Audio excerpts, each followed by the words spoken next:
A'udhu billahi minash shaitanir rajim. Bismillahir rahmanir rahim. Dear viewers, dear student, assalamu alaikum. Up till now, यानी कि हमने पिछले chapters के अंदर मेजर ऑफ सेंट्रल टेंडेंसी को detail के साथ डिस्कस किया, फिर उसके बाद डिस्पर्शन को डिस्कस किया, फिर उस डिस्कशन उसके बाद हमने कर्टोसिस को, स्क्यूनेस को, मोमेंट्स को डिस्कस किया. Up till now we concentrate, हमने किस पे कंसंट्रेट किया? डिस्क्रिप्टिव स्टैटिस्टिक्स पर कंसंट्रेट किया. Methods for organising and summarising the data, कि डेटा को किस तरह ऑर्गेनाइज करते हैं, किस तरह समराइज करते हैं, ये डिस्क्रिप्टिव स्टैटिस्टिक्स के अंदर हमने कंसंट्रेट किया. Now another important aspect in this task is to present fundamentals of the inferential statistics. Inferential statistics क्या है? To provide information about population on the basis of sample. Sample is the part of population. तो हम क्या करते हैं? Population को study करते हैं सैंपल के बेस पर. किसके बेस पर? सैंपल के बेस पर. सैंपल को स्टडी करने के बाद हम कंक्लूजन करते हैं पॉपुलेशन के मुताबिक. So we can never certain that our conclusions are correct. So that is uncertainty is inherent in inferential statistics. इसका मतलब है कि इन्फरेंशियल स्टैटिस्टिक्स के अंदर अनसर्टेनिटी पैदा होती है. इससे पहले कि हम इन्फरेंशियल स्टैटिस्टिक्स को, उनके मेथड्स को अप्लाई करें, अंडरस्टैंड करें, डिवेल्प करें, तो हमें अनसर्टेनिटी के मुताबिक फेमिलियर होना चाहिए. उसके मुताबिक हमें जानने की जरूरत है. सो यहां पे एक चीज है प्रोबेबिलिटी. क्या है? Probability.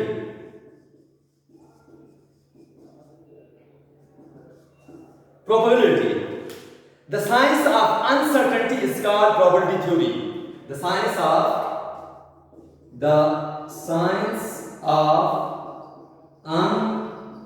uncertainty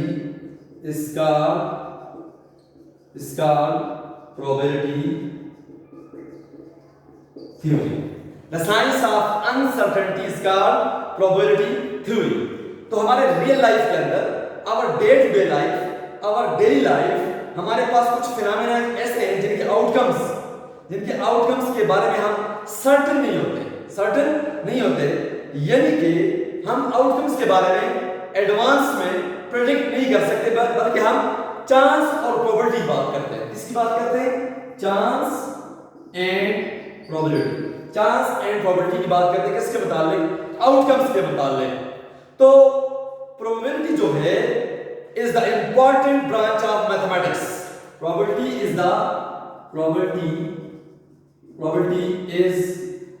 branch of mathematics. Probability is the important branch of mathematics. Okay, let's say एक बंदा मानसरा जा रहा है, ये शिनक्यारी जा रहा है. आप उससे क्वेश्चन करते हैं क्या आप शिनक्यारी पहुंच जाएंगे या नहीं. दो आउटकम्स हैं, पहुंच जाएंगे या नहीं. क्या चांसेस हैं कि आप पहुंच जाएंगे और क्या चांसेस है कि आप नहीं पहुंच जाएंगे. अब इन दोनों चांसेस को न्यूमेरिकली मेजर करना, न्यूमेरिकली मेजर करना प्रोबेबिलिटी है. क्या है? प्रोबेबिलिटी है कि इतने परसेंट चांसेस है कि वो पहुंच जाएगा, इतने परसेंट चांसेस है कि वो नहीं पहुंच जाएगा. तो इसके अलावा एक स्टूडेंट है, वो जब एग्जाम हॉल से बाहर आता है, पेपर सॉल्व करने के बाद, तो अपने दोस्तों के साथ डिस्कस करता है, यार मैं फेल हो जाऊंगा, मेरे फेल होने के चांसेस ज्यादा हैं, पास होने के चांसेस कम है, या पास होने के चांसेस ज्यादा हैं, फेल होने के चांसेस कम है, या वो कहेगा यार 50% चांसेस हैं. ये जो चांसेस हैं इनको न्यूमेरिकली मेजर करना प्रोबेबिलिटी है. क्या है? प्रोबेबिलिटी है. तो probability is between 0 and 1. Percentage के अंदर इसको मेजर करते हैं. किसके अंदर मेजर करते हैं?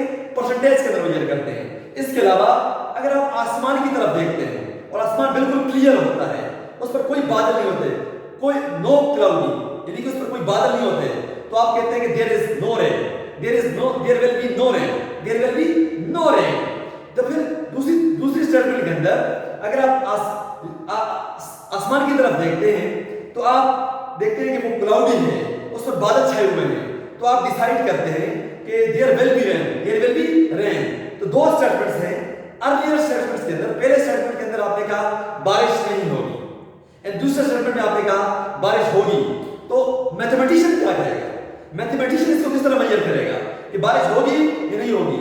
मैथमेटिशियन वो ये कहेगा, पहले स्टेटमेंट के लिए कहेगा there is zero probability, there is zero probability, zero probability, बारिश नहीं होगी, जीरो प्रोबेबिलिटी।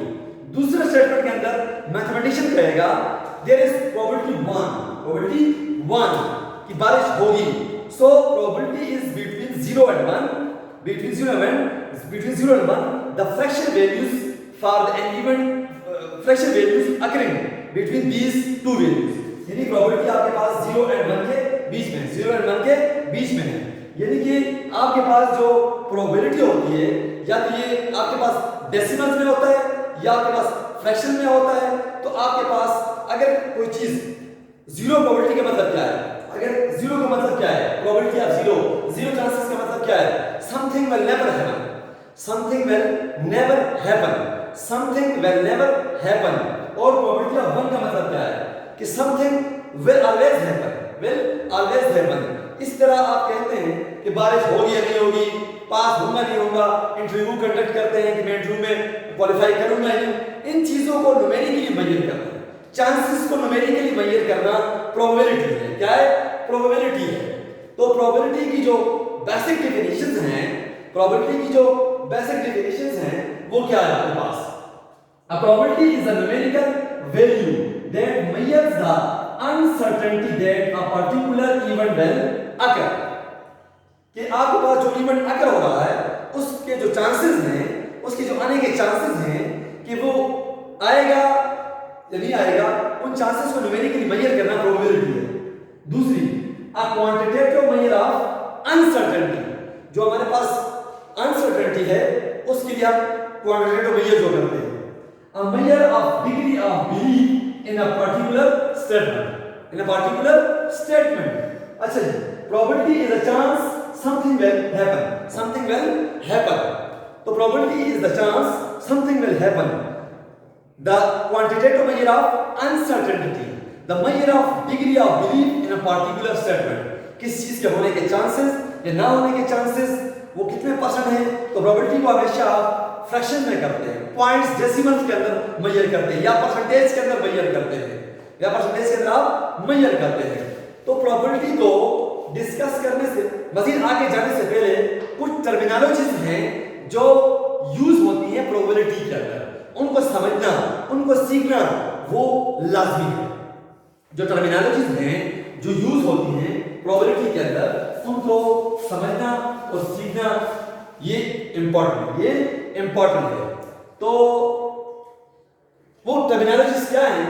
उनमें सबसे पहली चीज है एक्सपेरिमेंट। फिर आपके पास एक्सपेरिमेंट करने के बाद आपके पास है ट्रायल, ट्रायल के बाद है रैंडम एक्सपेरिमेंट, फिर आपके पास रैंडम एक्सपेरिमेंट के बाद आपके पास है आउटकम, आउटकम के बाद आपके पास है सैंपल स्पेस, फिर आपके पास है इवेंट, फिर आपके पास simple event, compound event, complementary event, mutually exclusive event, exhaustive events. इसके अलावा equally likely events, equal events, derived events. अच्छा जी, इसके अलावा impossible events, union of two events, union of events and intersection of events.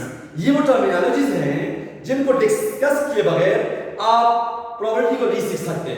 इसके अलावा जो हमने सेट्स पढ़े थे, सेट्स हमने सेट्स पढ़े थे 7वीं जमात के अंदर, 6वीं जमात के अंदर, 9th के अंदर, वो तो ऑलरेडी हमारा प्रायर नॉलेज है। यानी कि सेट्स क्या होता है, सेट्स की कितनी फॉर्म्स है, सेट्स नेचुरल एदाद का सेट, इसके अलावा आपके पास होल नंबर सेट, इसके अलावा यूनियन ऑफ सेट्स, डिमार्गन्स का, वो सारा कुछ आप पढ़ चुके हैं। फिर वेन डायग्राम क्या होता है वो भी आप पढ़ चुके हैं, ट्री डायग्राम क्या होता है वो हम पढ़ेंगे यहाँ पे। तो सबसे पहले जो चीज है जो हम डिस्कस करने जा रहे हैं वो है आपके पास एक्सपेरिमेंट। क्या है experiment? What is experiment and statistics?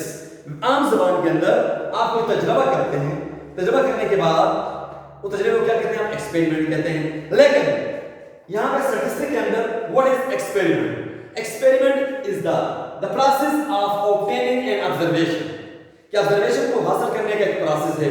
Observations, items, values जो ऑब्जर्व करते हैं, ऑब्जर्व करने जो ऑब्जर्व करते हैं, the process of obtaining an observation, the process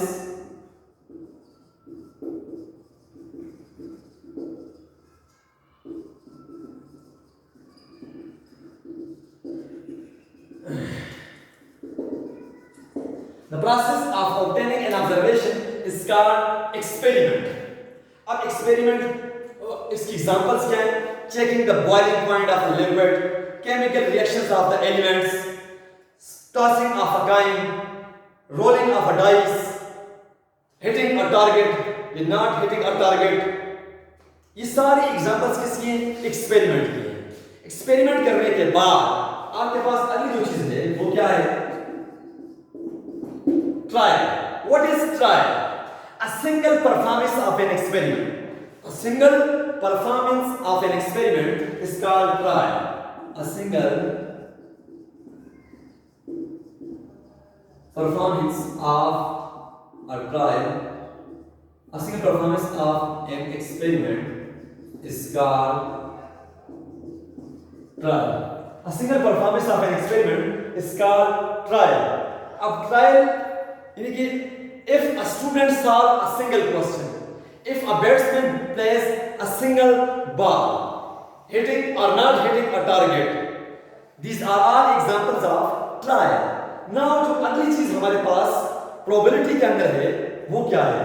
next चीज है वो हमारे पास है random experiment. क्या है हमारे पास? random experiment. हमारे पास जो अगली चीज है वो है आपके पास random experiment. What is random experiment? In statistics, in probability, random experiment plays an important role. What is random experiment? The experiment which produces different results even though it is repeated a large number of times under the similar condition. Under the similar condition is called random experiment. यानी कि आप experiment को बार-बार करते रहें और आपके पास जो outcomes हैं वो हर दफा different हो, that experiment is called random experiment. For example, tossing of a coin again and again, rolling of a die again and again. These are the examples of random experiments. Random experiment, an experiment which produces different results even though it is repeated a large number of times under similar conditions. An experiment which produces different results even though it is repeated a large number of times under similar conditions is called random experiment. The random experiment have three properties. कितनी properties हैं जी? Three properties हैं. Number 8. The experiment can be repeated any number of times. This is the first property. दूसरी property, the outcomes of each, the outcomes, there are two or more possible outcomes. Two or more possible outcomes. तीसरी जो property है, the outcomes of each repetition is unpredictable. That is, there is some uncertainty. These are the three properties of random experiment. Number 8, the experiment repeated a large number of times, can be repeated any number of times. Number 2, there are two or more possible outcomes for each trial. And number 3, the outcome of each repetition is unpredictable. These are the three properties of random experiment. Random experiment. Now, जो हमारे पास जो अगली चीज है वो है outcome. क्या है? What is outcome? अब आउटकम क्या चीज होती है? Outcome what is outcome is the result of an experiment करने के बाद जो चीज आप हासिल करते हैं that thing is called outcome या the result of an experiment the result of an experiment is called outcome. For example, tossing of a coin, head or tail. Head is the outcome, tail is the outcome. Rolling of a dice, we get 1 or 2 or 3 or 4 or 5 or 6. These are the outcomes. Now, Outcome is the result of an experiment. Outcome is the result of an experiment. Now, जो अगली चीज है वो क्या है आपके पास? वो है sample space. क्या है? Sample space. Sample space. What is sample space? What is sample space? Sample space plays an important role in probability. In probability. तो sample space क्या है? The set of all possible outcomes of an experiment. जब आप कोई experiment करते हैं, experiment करने के बाद जो आउटकम्स आते हैं, उन आउटकम्स को सेट की फॉर्म में लिखना, that set is called sample space. Sample space is represented by capital S. Capital S. The set of all possible outcomes of an experiment is called sample space. Sample space. The set of all possible outcomes of an experiment is called sample space. It is represented by capital S. जब आपके पास outcomes आते हैं, उन outcomes को आप set की form में लिखते हैं, सेट की फॉर्म में लिखते हैं, तो वो सेट फॉर्म में क्या कहता है आपके पास? सैंपल स्पेस कहलाता है. Sample space is represented by capital S. अब जो आउटकम्स आ रहे हैं सैंपल स्पेस के अंदर, their outcomes are called sample points. Sample point या एलिमेंट या member of the sample space. उन आउटकम्स को आप क्या कहेंगे? सैंपल पॉइंट भी कह सकते हैं, एलिमेंट भी कह सकते हैं, एंड मेंबर भी कह सकते हैं. अब उन एलिमेंट्स को, उन या सैंपल पॉइंट्स को जब भी आप लिखते हैं, उनको सेपरेट किस तरह करेंगे? सेपरेट किस तरह करेंगे? कामास के जरिए. किसके जरिए? कामास के जरिए. और उनको enclose in braces. Enclose in braces. Enclose in braces कि आपके पास जो आउटकम्स आते हैं उनको सेट की फॉर्म में लिखना सैंपल स्पेस है, उनको सेपरेट करना कामस के साथ, उनको इनक्लोज करना ब्रेसेस के अंदर. किसके अंदर? ब्रेसेस के अंदर. For example when we toss a coin, एक काइंड है हमारे पास, उसको टास्क करते हैं. टास्क करने के बाद हमारे पास head and tail. Then the sample space is head व tail. If a dice is rolled, छक्का नहीं होता जो इसके साथ लूडो खेलते हैं, a dice is rolled, we get either 1 or 2 or 3 or 4. These are the possible outcomes. These are the possible outcomes. तो डाइस को रोल करने के बाद 1 2 3 4 5 6. This is called sample space. This is called sample space. Separate with commas and enclose in braces. Enclose in braces. अच्छा जी. A student, जब student से आप exam लेते हैं, we get either the student either A, B, C, D and F. These are the possible outcomes which a student get. जब student का exam होता है, या तो वो A लेता है, या B, या C, या D, या F. These are the possible outcomes which are enclosed in braces, separated by commas and written in set form. तो इसको हम कहते हैं सैंपल स्पेस कहते हैं. क्या कहते हैं? सैंपल स्पेस कहते हैं. इसी तरह when two coins are tossed, when two coins are tossed, we get 4 outcomes. We get 4 outcomes. Head, possible, head, tail, possible, tail, head, tail. These are the possible outcomes.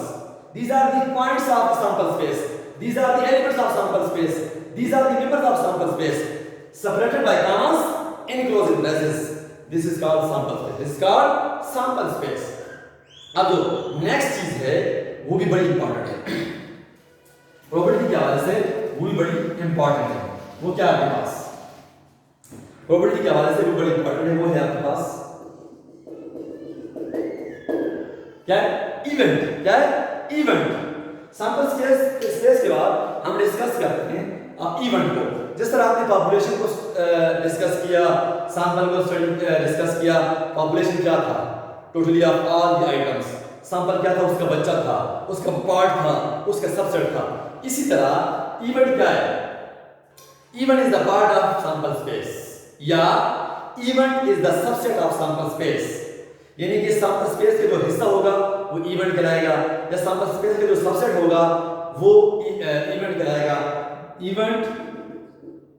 Event is the part of sample space.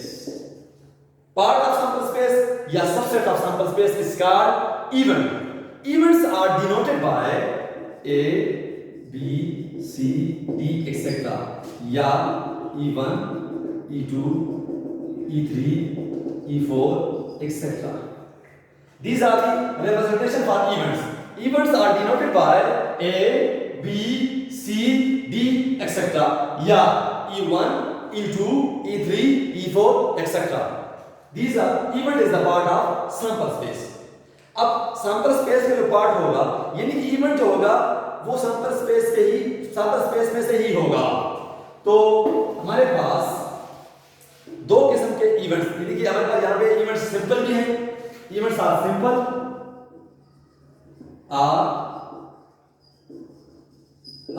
Compound. Events are simple और compound. Events are simple और compound. अब simple events कौन से होंगे और compound events कौन से होंगे? If an event consist of only single sample point of the sample space is called simple event. Simple event यानी कि अगर आपके पास इवेंट के अंदर एक ही आउटकम्स हो, एक ही सैंपल पॉइंट हो सैंपल स्पेस में से, that event is called simple event. If an event consist of two or more outcomes, two or more sample points from the sample space is called compound events. For example, rolling of a die and occurring a six is a simple event। आपने die को role किया और आप कहते हैं 6 आ जाए, तो A बराबर है 6। This is called simple event. तो अगर आपसे वो कहे कि rolling of a die and occurring of even number, then we get 2 4 6। Now this is compound event. या rolling of two dice and we get a sum of 10 is a compound event। किस तरह 4 4 6 6 4 5 5। this event consists of three outcomes, only one outcome, simple event, compound event and compound event।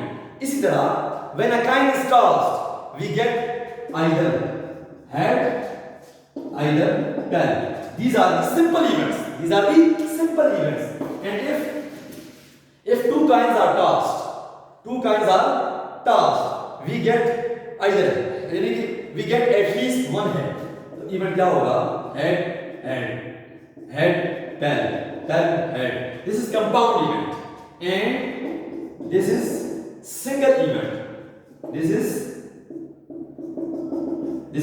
simple event, compound event consists of three outcomes, only one outcome। ये आपके पास ये when a coin is tossed 2 times, when a dice is rolled twice, then we get the sum of 10 is a compound event। when a dice is rolled and occurring of 6 is a simple event। when a coin is tossed and getting a head is a simple event। तो यहाँ पे आपने simple और compound का फर्क आपने महसूस कर लिया। नाउ नेक्स्ट चीज है वो क्या है आपके पास? वो है कंप्लीमेंट्री इवेंट्स। क्या है? Complementary events. दूसरा क्या है? Complementary events.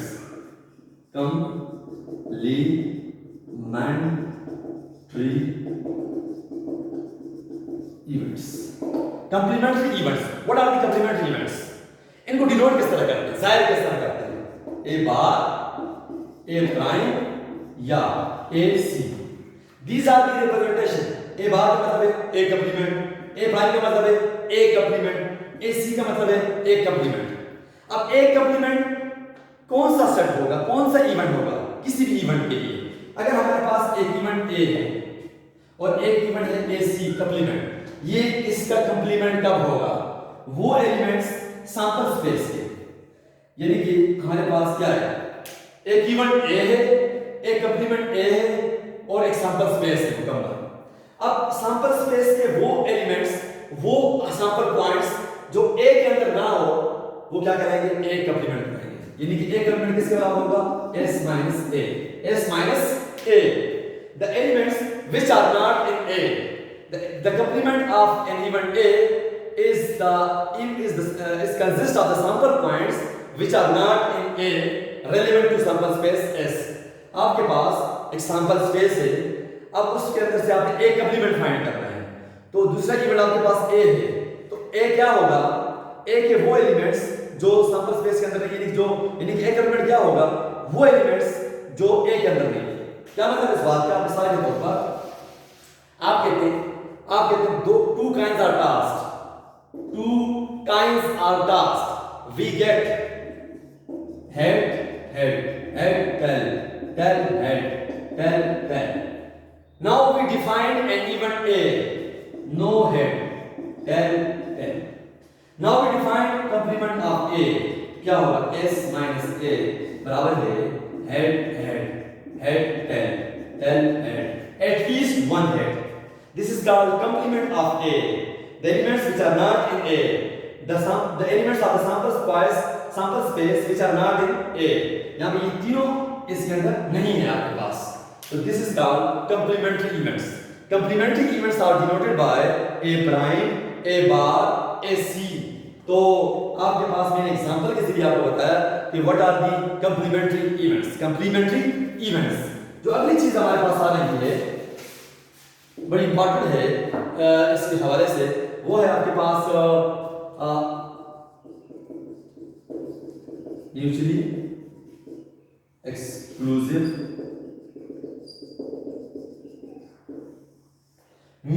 exclusive events.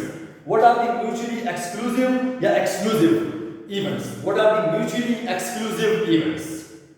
Two events, आपके पास एक एलिमेंट A है and B है.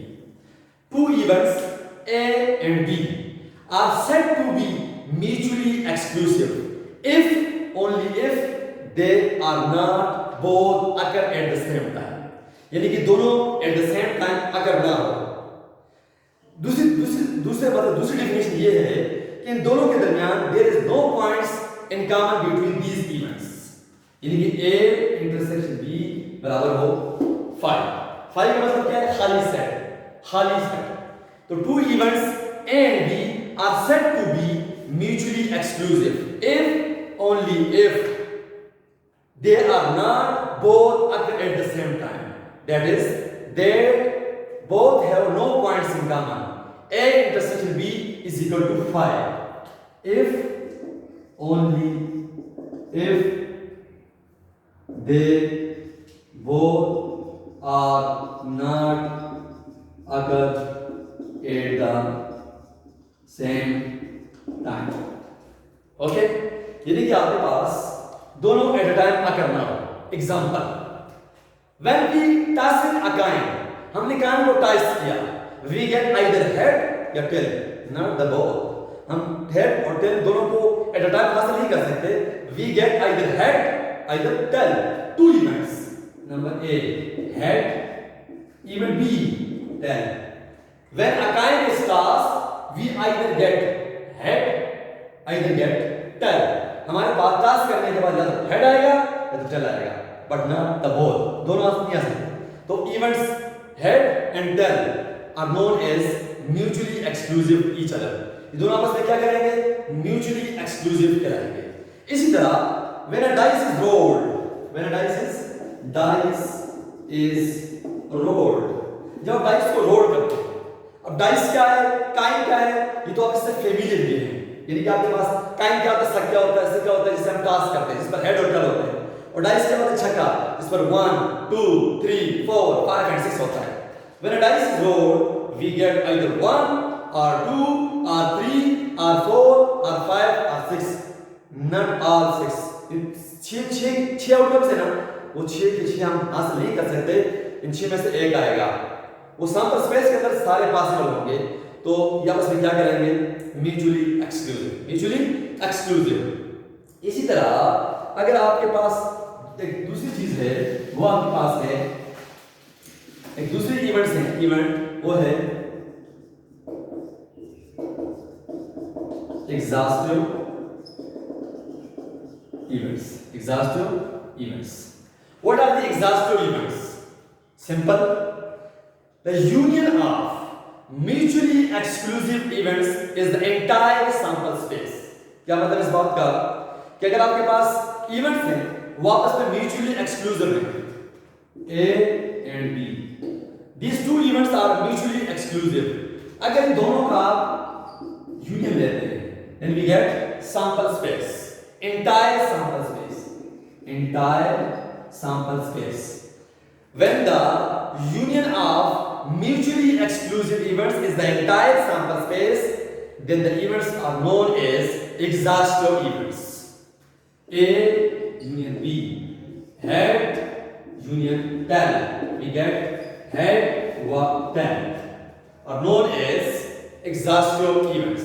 Similarly, हमारे पास डाइस रोल करने के बाद 1 और 1 2 1 3 1 3 5 एंड दूसरा इवेंट 2 4 6, आपके पास 1 2 3 1 2 4 6. These are the two events. When we get the union of these two events, we get the entire sample space. They are known as exhaustive events. The union of mutually exclusive events is the entire sample space is called exhaustive events. क्या कहते हैं? Exhaustive events. इसके बाद एक चीज और है, वो है equal events. क्या है? Equal events. What are the equal events?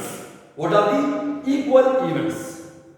Two events, A and B, या E1 and E2. E2. Two events A and B, या E1 and E2 are said to be equal if only if A subset है B का and B subset है A का, या E1 subset है E2 का, E2 subset है E1 का. Then they are known as equal events. वो कब इक्वल होंगे? जब A सबसेट होगा B का, B सबसेट होगा A का. Then are known as equal events. Equal events के बाद हमारे पास है equally likely events. Equally likely events. Equally likely events. What are the equally likely events? Two events A and B, या E1 and E2 are said to be equally likely events. Relevant to sample space is when their probabilities of occurrences are equal. Two events A and B, या E1 and E2 are said to be equally likely when their probabilities of occurrence